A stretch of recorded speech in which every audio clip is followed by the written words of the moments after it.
I was always someone who had it pretty easy when it came to the difficult days of the month. My periods were always never really very painful, pretty much easy. I also in fact used to enjoy all kinds of sports and activities during the time even when I had my periods. But things changed dramatically when I started to go to college and gradually when I started to work. This is a story about me identifying a problem only when shit hit the roof. In the year 2012, one fine day, while at work, I passed out because of painful periods. The periods were so painful that I actually had a blackout. But before that, I was suffering. In fact, I suffered for months and years together, changing up to 15 sanitary pads a day, excruciating pain while having periods, literally suffering from cramps all throughout the month. During the time even when I was not on my period, I constantly suffered from cramps. Guess what I did? I did what many of us do, what many women do. Normalize painful periods. Periods was painful, the cramps were perennial, the sex was painful, and I normalized all of that. In fact, the episode of my passing out in office was what it took for me to realize that I have a major problem. The problem was that of endometriosis, and it's not just my problem. Because of my hectic work schedule, my lifestyle and diet and sleeping pattern is very disturbed.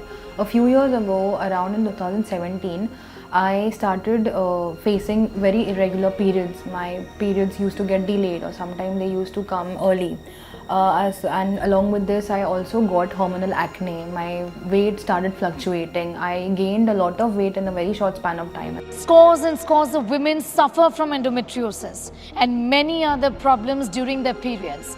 Also their reproductive health, and are not talking about it. Sometimes they're not even aware of it.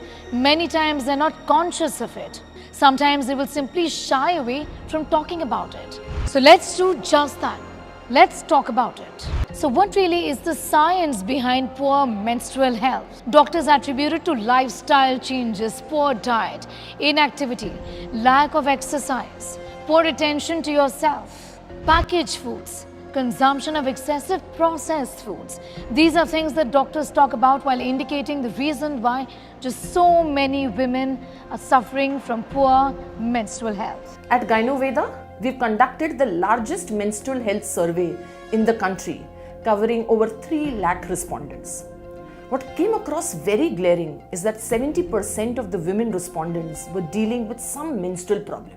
70% of Indian women suffer from menstrual health problems. This is India's largest period health study and it has some alarming trends. The survey features responses from women, about 3 lakh of them. The age group is between 18 to 45. Of the respondents, a staggering 70% fell into the category of women with menstrual disorders, indicating a pervasive problem affecting the majority. The study further revealed that a staggering 60% of Indian women between the age of 24 to 35 suffer from PCOS. 83% of the respondents of the 3 lakh women said they have extreme pain during periods. 60% of them complain of excessive weight gain. 59% of them complain of unwanted facial hair. These are actually the most prominent bodily changes that women talk about. Other related problems are women suffering from acne, about 50% of them, and more than 60% of them talking about unusual weight gain.